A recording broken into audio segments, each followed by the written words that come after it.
also awaiting something President Joe Biden promised over the weekend, and that is this, an address to the nation. He and Democrats are in a very intense game of beat the clock. Keep in mind, Election Day, just 105 days away. And as of now, the Democrats do not have an official party nominee. So for his part, Joe Biden, he wants Kamala Harris to be at the top of the ticket. In fact, our video monitors just got this video a moment ago of Kamala Harris, the vice president in Washington, D.C. There at that event, she is celebrating the NCAA championship teams. Listen. Joe Biden's legacy of accomplishment over the past 3 years is unmatched in modern history. In one term, he has already, yes, you may clap.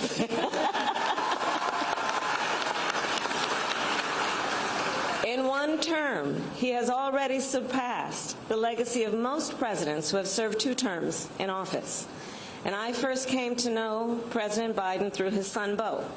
We worked together as attorneys general in our states, and back then, Beau would often tell me stories about his dad. He would talk about the kind of father and the kind of man that Joe Biden is.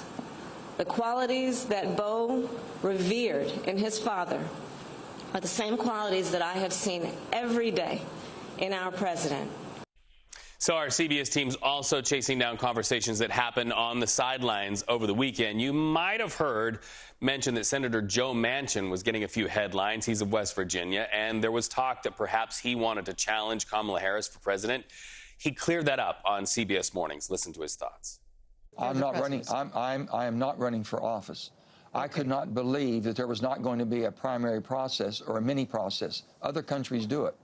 I'm not looking for I don't need that as far as in my life.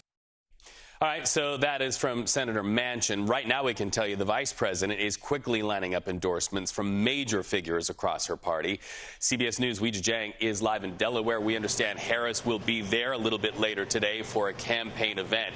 So really what this is going to come down to is money and delegates. Talk to us about the massive amount of money we heard about over the weekend raised for Kamala Harris. Reed, even before that, this comes down to whether anyone else is going to challenge Harris, because even though she is the assumed presumptive nominee for now, she hasn't clinched the nomination yet because the delegates, including those that all voted for Joe Biden, have not given her their vote. And legally, they can vote for anybody. But, you know, it looks like she is going to be able to do that. But you are right. Even before that happens, she is already bringing in the big bucks. As of 5:30 this morning, campaign officials tell us that with grassroots donations alone, it was about $50 million, and that's just since President Biden endorsed her. So that is a lot of money, Reed, and money talks, right? In fact, it was one of the main reasons why Biden ultimately decided to step down, because his money had been drying up, especially from some major donors who really were applying pressure on the campaign to find another nominee. So that is incredibly endorsement. And as you mentioned, so are these big ticket endorsements from others in the party, mainly because some of the people that we are hearing from are people who were viewed as potential challengers, right, who might have wanted to toss their hat into the ring to be the nominee. So now that they've come out and they have formally endorsed Harris, they're essentially saying they're not going to challenge her. And by the way, I'm here for a VP pick if you're interested.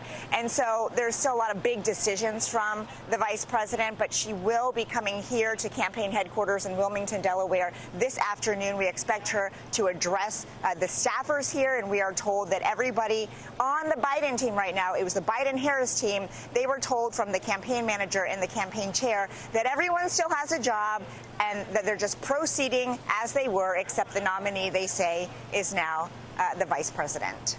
So, Weijia, question for you on the point of the VP pick, should she become the nominee for her party.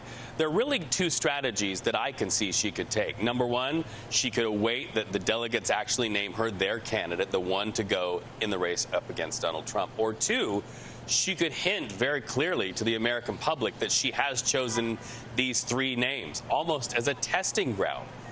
What do you see could happen as far as the pick for a vice president? Well, I think you're exactly right. And remember, this is a vice president who was so careful, Reed, not to even entertain or suggest that she might be the presumptive nominee when there was all this speculation about whether Biden was going to step down, because she didn't want to seem as though she were trying to push him out of the way in any capacity. And so, you know, she's just now publicly embracing the fact that she is, you know, likely going to be on the ticket, let alone addressing questions about who she might pick to stand by her side. But you're right.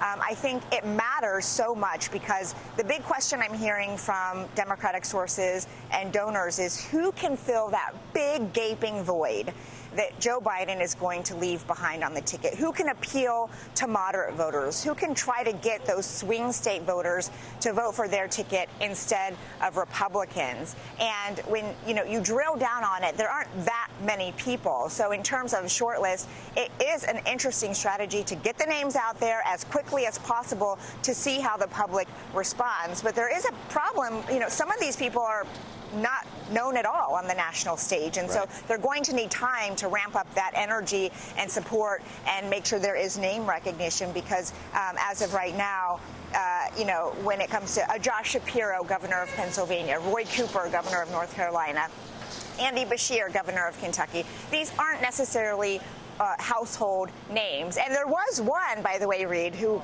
was very well known, Governor Gretchen Whitmer of Michigan, and she has already said publicly that if she were asked to run as VP, she would decline, because she says she's not leaving Michigan. And so it is really fascinating how quickly everything is developing, but certainly that is one major question that could really have an impact, Reed, who she decides to take along with her on this very wild ride that she's going on. Wild ride and a masterclass for all of us in political strategy. Weijia Jiang, thank you so much for that live report.